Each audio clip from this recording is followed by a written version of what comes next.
চলো বন্ধুরা এই প্রবলেমটা সলভ করে আমরা দেখে নিই এর অ্যান্সার কী হবে।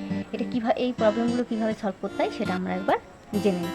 দেখো এখানে কোডগুলো দিয়ে দিয়েছে, লেটারগুলো বলে দিয়েছে, কোডগুলো বলে দিয়েছে D9 S2 O5 A1 R7 V0 P3 E8 B6 J4।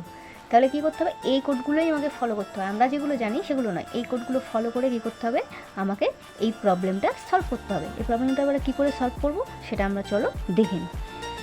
কী আছে দেখো, ও হচ্ছে কত দেওয়া আছে আমার কোডে, ও কোডে দেওয়া আছে আমার হচ্ছে 5। তাহলে কী বসাতে হবে, 5 দেখো প্রত্যেকটাতেই 5 আছে। নেক্সট আছে এ কত বলেছে আমাকে কোডে 1, দেখো প্রত্যেকটাতেই 1 আছে। তারপরে দেখো কী আছে জে কত আমার 4, দেখো 4 কোনটাতে আছে 1 2 3টেতে আছে, তার মানে 3টা আমার হবে না। তাহলে কি এরপরে দেখি হচ্ছে কি S2 দেখো একটা দুটোতে আছে, তার মানে এইটাও বাদ চলে গেল। তাহলে এবার কি এসের পরে কি আছে টি কত আছে, টি হচ্ছে 3, দেখো 3 কোনটাতে আছে আমার ফার্স্টটাতে, তার মানে কি 2এরটাও বাদ চলে গেল। আমি পরের দুটো চেক করে নিই, ডি কত দেওয়া আছে আমাদের, দেখো D9 দেওয়া আছে, তাহলে কি D9 আর হচ্ছে আর হচ্ছে 7, দেখো আমাদের অ্যান্সার হচ্ছে 1।